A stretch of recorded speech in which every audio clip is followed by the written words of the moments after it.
Hello and Happy New Year! Welcome to the first Noshing with Nashies of 2024. Today we're going to be making mac and cheese with leftover ham from New Year.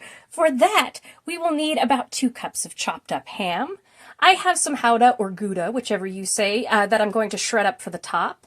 Some Velveeta, about 4 cups of cheddar cheese, about 3 stalks of celery and a half an onion chopped up. I've got some butter. Got some breadcrumbs, some garlic Asiago all-purpose seasoning, which isn't necessary, but it makes it good. Some pepper. We've got our noodles, and we have some milk. All right, I'm going to boil up these noodles, and let's get started. All right, I cooked up my noodles. I undercooked them by about 3 minutes, just so they're a little bit firm and can absorb our sauce when we get there. I've taken the same pan I boiled my noodles in and heated up about 2 tablespoons of avocado oil. And to that, I'm going to add our celery and onion. This is all done over medium heat. And I'm going to go ahead and add my ham.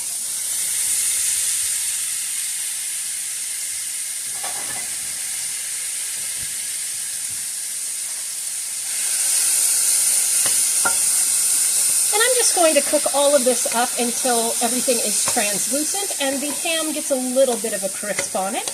I won't make you watch that whole thing. And then while that is doing that in fast motion, I will grate up some of that Gouda Gouda cheese to go on the very top. But next we'll make the sauce.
All right, our onions are translucent and our ham has gotten a little bit of crisp on it. So I'm going to go ahead and cut my eye back to 3, which is sort of a medium low, because now we're going to add 1.5 cups of milk.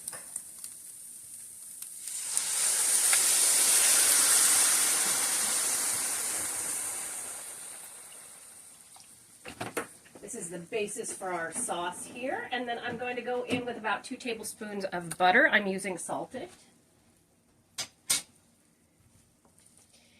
And we're just going to let everybody get happy in the pool here. Like so. And now I'm going to add in about a tablespoon of this garlic Asiago all-purpose seasoning. You don't have to do this. You can just add some garlic if you wish.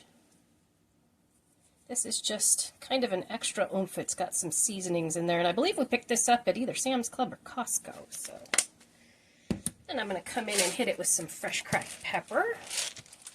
Start with a 1/4 teaspoon, add up to a 1/2 teaspoon, go to a full teaspoon, depending on what your preferences are. It's all good. You can add parsley, whatever you like. So, and then we're going to toss in a chunk of Velveeta. About a 1/2 cup of Velveeta. I'm going to throw that in and just let it melt, and I will let you watch that on fast motion.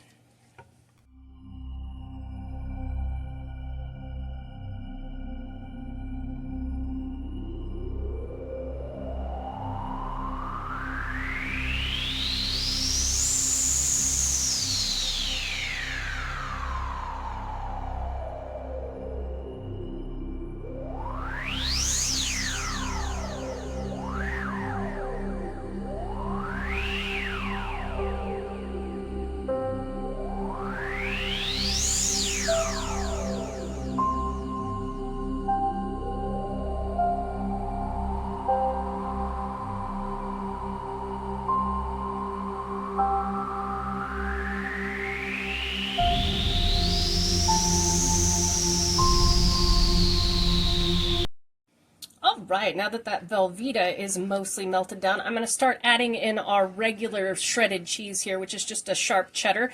You can use anything you like. And the thing about this recipe that's wonderful is you can make it vegetarian.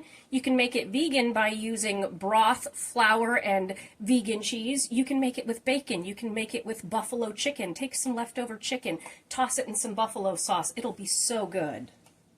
This is the first time I've made this version because every time I make mac and cheese, I change up the ingredients that I put in there. And this is about 4 cups of cheese, not smashed down, you know, with air in between it. And I've reserved some for the top. We're going to put breadcrumbs and shredded cheese on the top there.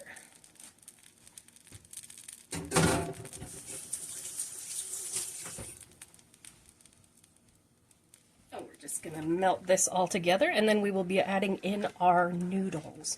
If you want it to be slightly creamier, you can add more Velveeta and a little bit of milk. If you want it a little bit more solid, you can reduce the amount of Velveeta or not use any at all and reduce the amount of milk, and you'll have a more solid. You can see how that comes together beautifully. And of course you can taste test when the sauce comes together here to see if you want more salt, more pepper. You'll notice I'm not using salt. It's because that garlic Asiago has a lot of salt. The ham, being in the sauce, it leaches off the salt that's in the ham. The cheese is salty, so no need for that. But the vegetables really just give it an extra oomph in there. And you can hide cauliflower and carrots in here if you have children and you're looking to up the nutritional value, just to let you know. Or maybe just, you know, you want to up yours, which just sounded really, really funny. Up yours. You can see how that sauce comes together. It's beautiful, nice and creamy. Heck, you could use this as a dip, I swear. But do it on nice and low so that nothing curdles. That's the important part. And this is our cheesy sauce. All right, I'm going to go ahead and I'm going to put in our noodles. Now, if you don't use the whole thing of noodles, like you have a smaller container or something like that, you can freeze some of these noodles and make a pasta salad later. It works out great. You can also, if you have an always pan like this is the one I got at Costco that my dad got for me, you can bake it in your oven right in this. I'm going to be transferring it into a baking dish just for ease of storage. I'm just going to add our noodles. Woo! And away we go. There we go. And I will have a little bit left over, which I will just freeze for later. That's fine. Make yourself a little pasta lunch. It works out great. Just mix everybody together like this. Now, I have my oven preheated to 350 degrees. As soon as I get this all incorporated, I'm going to transfer it over into my baking dish, and I will show you how I top it. Ooh, a little ASMR. Oh, and nutmeg goes wonderfully in macaroni and cheese.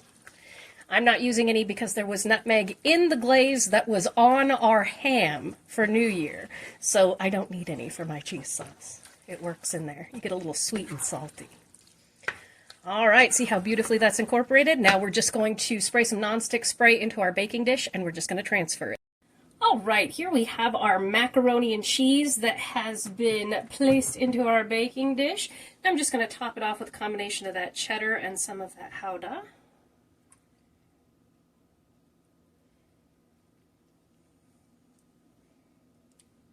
We don't skimp on cheese.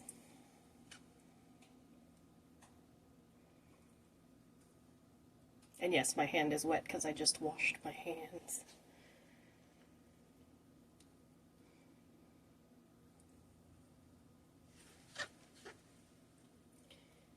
And cheesy perfection. And this will bake in a 350 degree oven for 45 minutes to an hour. You just want it bubbling, and for the top to be nice and cooked.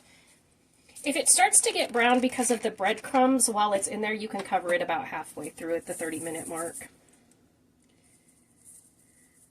And I just take my breadcrumbs because I like that little crunchy on the top. And I top my cheese like so, and it melts in perfectly.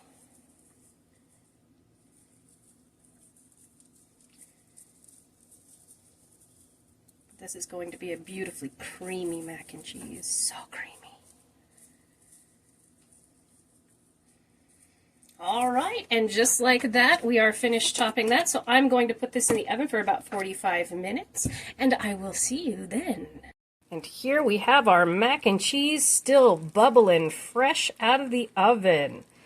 It cooked for about 45 minutes, and I'm going to let this sit for about 10 minutes, and then we're going to slice into it for the finale.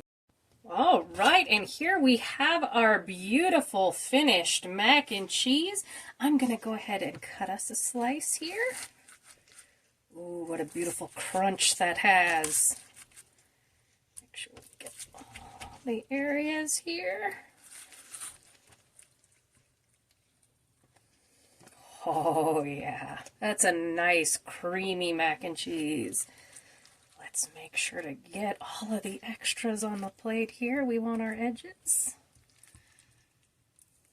Oh, there we go.